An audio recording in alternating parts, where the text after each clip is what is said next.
Hi everyone.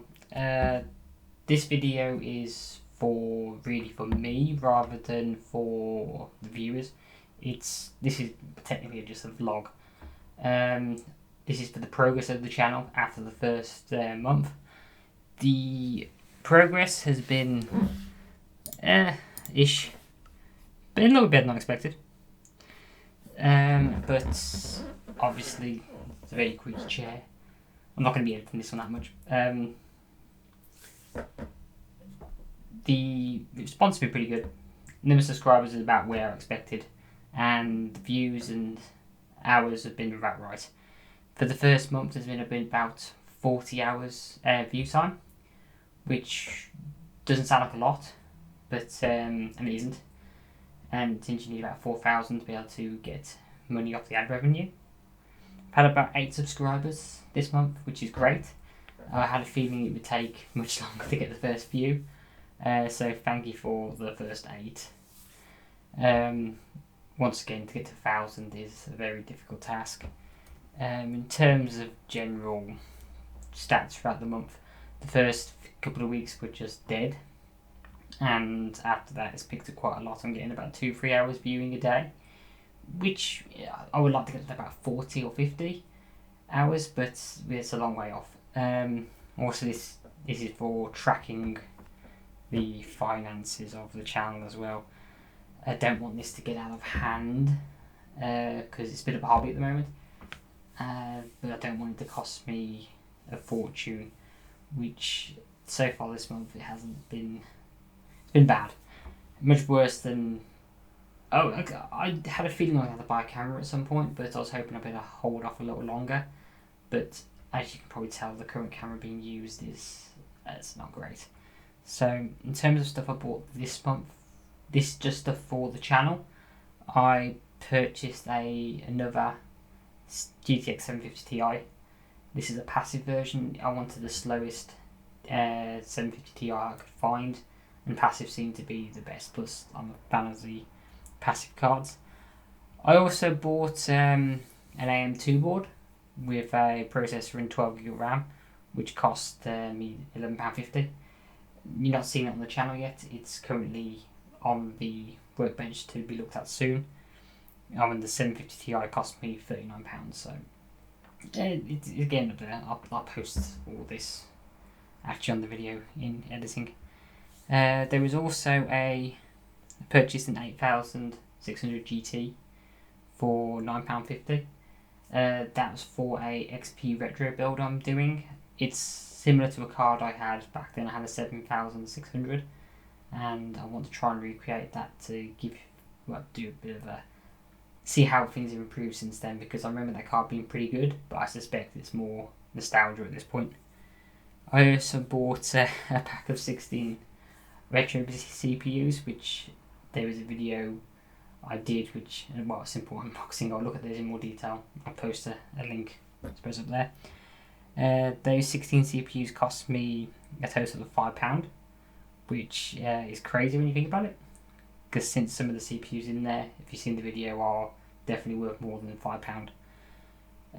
I also purchased an AMD Ryzen CPU, a Zen 2 APU to be exact, which was the 4350G Pro, which I need to do a review on. I've so far done a quick unboxing. I got that from Quiet PC. It cost me £140 roundabout.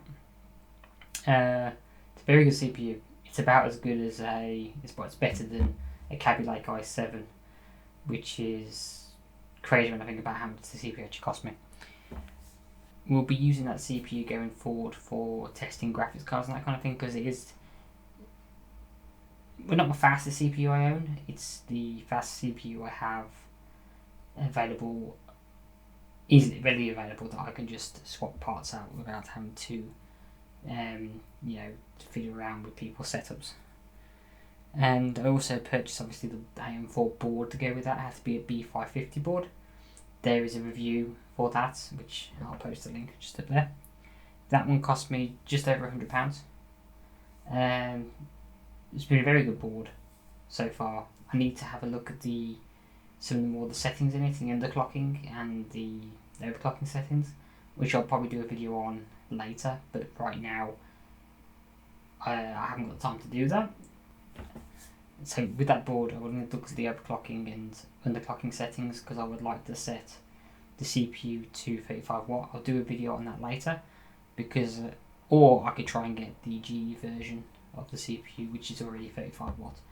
I would like to do a comparison of those at some point to see if it is actually worth hunting down the low power version, or if you could just use the DDP to get the same results.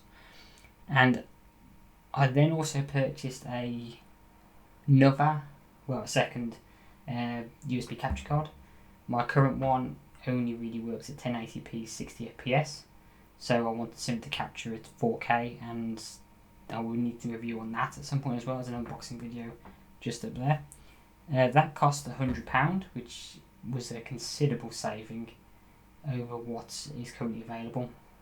I got it off eBay, and I'm guessing the seller wanted to get rid of it, so I got it for £100, which is great. And lastly, it's I purchased, and this is the big purchase. I mean, all those purchases already have been just pretty much destroyed the budget for the channel.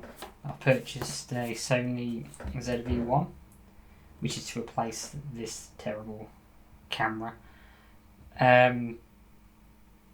We'll have to see how it goes. This cost me £650 with an SD card. I'm hoping I don't regret buying this, because that's pretty much what I 6 months pretty much budget for the channel in just this one item. So great.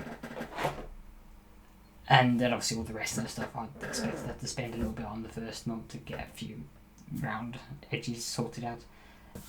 So next month I'm hoping to do more feature videos, so more reviews of older cards and what they can do, and more in depth looking at the APU, the AMD APU.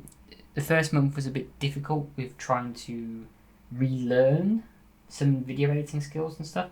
I mean, I do it occasionally for my job, but if you don't do it all the time, you kind of lose the skill. So I've managed to refine it down to a much smoother process, so I'm getting videos out quicker. I've also last month did a lot of can it run videos, which is what I wanted to do to fill the time. I was trying to do one video a week, but it ended up being that was going to be difficult to do consistently, so I decided to use my captured footage to do can it run videos, because I personally always find it difficult to find those type of videos for certain cards and game combinations. They exist already on YouTube, but not always what you're after. So I was trying to improve upon what I've seen and do it in the way that I would find useful. So time codes, decent bottom thirds with actual FPS counts on, and actual high and low FPSs rather than just your average. So that's been a lot of the time. They're quite quick to produce. I still have a backlog of those to edit and get out, which hopefully I'll be doing over the next month.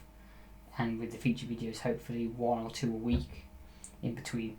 So the format's going to be an unboxing video, then a review later, with the can it run videos and little videos in between, to try and flesh out the channel's offering. I also want to do some reviews. I've been playing a lot of Board Game 3 lately, Rogue Company, and a few other games. I want to do a review on those, because I have been collecting footage for that, and I've played it enough now to give it an in-depth review, so hopefully that will be coming soon. So let's see how the next month goes, shall we? With trying not to mention COVID and that kind of thing on this channel, but in these videos I will. Where I live now, we're currently going back into local lockdown, they call it. So it's going to get a bit more difficult with time, because time and space, because I need me doing recording needs to be quiet. So we'll see what we can do over the next month, and going into Christmas this year, that might be also difficult because I can see COVID issues causing a problem, and then being from the UK, we then have in the new year Brexit issues, which might also cause difficulties for the channel, but that's all in the future. Right now it's working through what I have and what I can show and giving you the best content possible. So until next time, goodbye.